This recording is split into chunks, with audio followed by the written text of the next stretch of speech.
നമസ്കാരം. പുതിയൊരു വീഡിയോയിലേക്ക് എല്ലാവർക്കും സ്വാഗതം.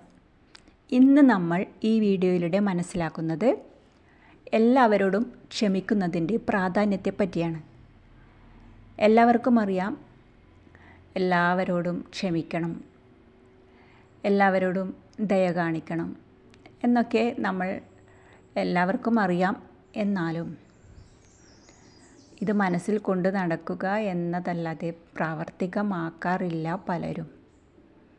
കാരണം എന്തിനാണ് നമ്മൾ മറ്റുള്ളവരോട് അങ്ങനെ ക്ഷമിക്കുന്നത്? നമ്മളോട് അവർ ചെയ്ത തെറ്റല്ലേ, പിന്നെ എന്തിനാണ് നമ്മൾ ക്ഷമിക്കുന്നത് എന്നൊക്കെ ആവും ചിലർ ഇതിന് ഒരു കാരണമായി കണ്ടെത്തുന്നത്.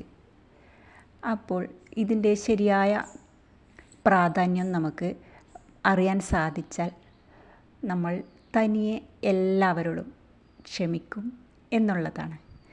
അപ്പോൾ നമുക്ക് വീഡിയോയിലേക്ക് പോകാം. ആദ്യം നമ്മൾ ചെയ്യേണ്ടത് മനസ്സിലുള്ള എല്ലാവരെയും നമ്മൾ ഫോർഗിവ് ചെയ്യുക. നമ്മൾ ആഗ്രഹിച്ച ജീവിതം നേടിയെടുക്കുവാൻ നമുക്ക് ചെയ്യാൻ പറ്റുന്ന ഏറ്റവും ഒരു പ്രധാനപ്പെട്ട കാര്യമാണ് എല്ലാവരോടും ഫോർഗിവ് ചെയ്യുക. മറ്റുള്ളവരോടുള്ള ദേഷ്യം, വെറുപ്പ്, വിദ്വേഷം, പക ഇതൊന്നും മനസ്സിൽ കൊണ്ട് നടക്കാതെ എല്ലാവരോടും നമുക്ക് ക്ഷമിക്കാൻ സാധിച്ചാൽ നമുക്ക് വേണ്ട ജീവിതം, നമ്മൾ ആഗ്രഹിച്ച ജീവിതം നമ്മളെ തേടിയെത്തും എന്നുള്ളതാണ്. നമുക്ക് ലഭിക്കേണ്ടതായ അനുഗ്രഹം നമ്മളിലേക്ക് വന്നുകൊണ്ടേയിരിക്കും. മറ്റുള്ളവരോട് ക്ഷമിക്കുമ്പോൾ നമ്മുടെ ജീവിതത്തിലുള്ള ഉയർച്ചകൾ നമ്മൾ തിരിച്ചറിഞ്ഞു തുടങ്ങുമ്പോൾ നമ്മൾ നമ്മുടെ മനസ്സിനെ ക്ലീനാക്കി വെക്കാൻ നോക്കും. എനർജി ചാനൽ ബ്ലോക്കാകാൻ എന്താണ് കാരണം? മറ്റുള്ളവരോടുള്ള വെറുപ്പും പകയും മനസ്സിൽ കൊണ്ടു നടക്കുന്നത് കൊണ്ടാണ്. അപ്പോൾ നമ്മളോട് ചിലപ്പോൾ ദ്രോഹം ചെയ്തവരാകാം, എന്നാൽ ആ വെറുപ്പ് മനസ്സിൽ കൊണ്ടു നടക്കുകയാണെങ്കിൽ ഓരോ നിമിഷവും അത് കൊണ്ടു നടക്കുന്നവർക്കാണ് അത് ആ വിഷമം നേരിടേണ്ടി വരിക എന്ന് തിരിച്ചറിഞ്ഞാൽ പിന്നെ അങ്ങനെ ചെയ്യുകയില്ല എന്നുള്ളതാണ്. അപ്പോൾ നമ്മുടെ മനസ്സ് നമ്മൾ ക്ലീനാക്കി വെക്കുക എന്നുള്ളതാണ്. അവരോട് ക്ഷമിക്കുമ്പോൾ നമ്മുടെ ഉയർച്ച, നമ്മുടെ ജീവിതത്തിൻ്റെ ഉയർച്ച നമ്മൾ തിരിച്ചറിഞ്ഞു തുടങ്ങുമ്പോൾ നമുക്ക് ആരോടും പകയോ വിദ്വേഷമോ വെറുപ്പോ ഒന്നും മനസ്സിൽ കൊണ്ടു നടക്കുവാൻ സാധിക്കില്ല. ആ നിമിഷം മുതൽ നമ്മൾ മാറുകയായി നമ്മൾ എല്ലാവരോടും ക്ഷമിക്കുവാൻ തുടങ്ങും എന്നുള്ളതാണ്. ചിലർ പറയുന്നത് കേൾക്കാം, എനിക്കാരോടും ദേഷ്യമില്ല, എനിക്കാരോടും വെറുപ്പില്ല എന്ന്.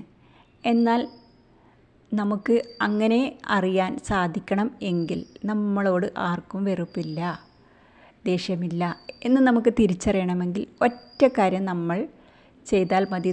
നമ്മൾ ചെയ്യുകയും വേണ്ട. അവർ നമ്മൾ ഒന്നും ചെയ്യാതെ നമ്മളോട് വഴക്കിടാൻ വരുന്നുണ്ടോ എന്ന് നോക്കിയാൽ മതി. അപ്പോൾ നമുക്ക് തിരിച്ചറിയാം നമുക്ക് ആരോടും ദേഷ്യമുണ്ടോ, ആരോടാണ് ദേഷ്യം എന്നതൊക്കെ. അപ്പോൾ നമ്മൾ എല്ലാവരോടും എന്നും എപ്പോഴും നന്ദിയുള്ളവരാകുക, ക്ഷമിക്കുക എന്നുള്ളതാണ്. ഇത് നമ്മൾ തുടർച്ചയായി ചെയ്തുകൊണ്ടിരിക്കുമ്പോൾ നമ്മളിലേക്ക് വരുന്ന എല്ലാവരും നമ്മളോട് ക്ഷമിക്കും. നമ്മളോട് ദേഷ്യമുണ്ടാകില്ല, വെറുപ്പുണ്ടാകില്ല എന്നുള്ളതാണ്.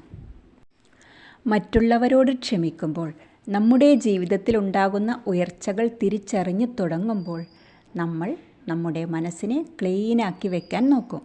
നമ്മുടെ ജീവിതത്തിൽ ബുദ്ധിമുട്ടുണ്ടാക്കിയവർക്ക് അവരുടെ ജീവിതത്തിൽ സന്തോഷവും സമാധാനവും സർവ്വ ഐശ്വര്യവും ആത്മാർത്ഥമായി നേരുക. അങ്ങനെ ആയാൽ അവരോട് ക്ഷമിച്ചു. Thank you.